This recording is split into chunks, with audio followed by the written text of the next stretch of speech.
One of the primary features, and it really is a feature for them, it's not a bug, of reactionary right-wing culture-based politics is to create enemies and then to argue that you are going to fight against them and that they are dangerous and that they are a threat to your way of life and that they are a threat to America and all of these different things. And one such enemy for the modern reactionary Republican is the vague idea of communism, communists among our ranks. They might be in the House of Representatives.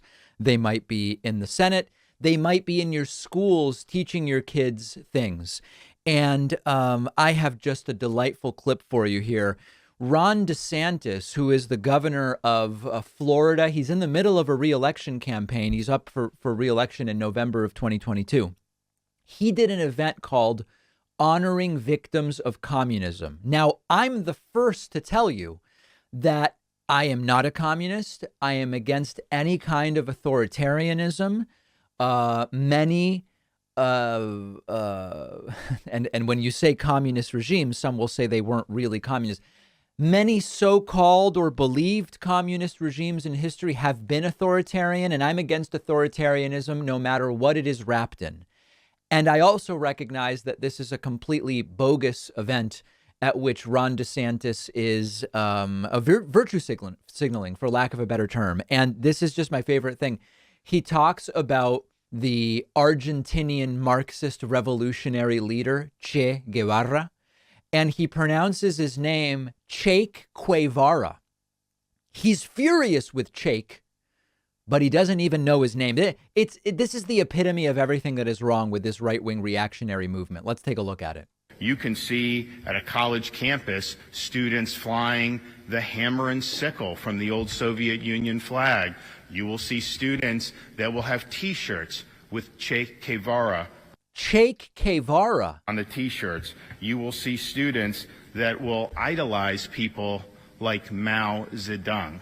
That, to me, bespeaks of a tremendous ignorance about what those individuals represented in the... Now, I am not I'm not a fan of the people that DeSantis is mentioning here, but guys, I mean, an event honoring the victims of communism, this is just another one of these sort of Red Scare anti-communist type rants. Now, the legacy of El Che, as we knew him in Argentina, it's not a legacy that is thrilling to me, right? I mean, he was a revolutionary, guerrilla leader, wanted to overturn capitalism everywhere by almost whatever means might work.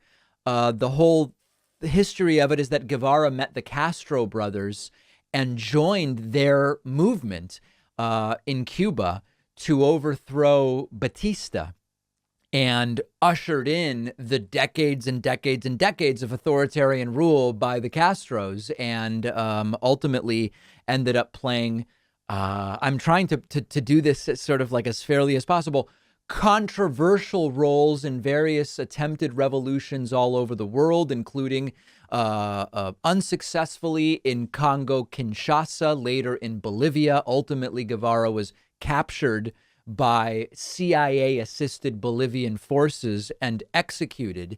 And Guevara is not a hero to me, but the virtue signaling and reactionary fear-mongering by DeSantis of, high schoolers and college kids who like to wear the Che t-shirt, this is not a major political issue, okay? Florida has some serious problems.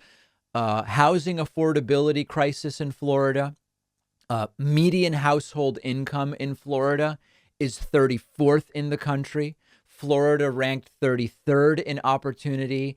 Infrastructure in Florida, extraordinarily problematic. Public education in Florida really leaves something to be desired. If you rank states by their equivalent HDI, what's called the Human Development Index, Florida comes in 33rd. So it's not good. There's all sorts of problems in Florida, and DeSantis is talking about Chake Guevara at a memorial honoring the victims of communism. It's just absurd.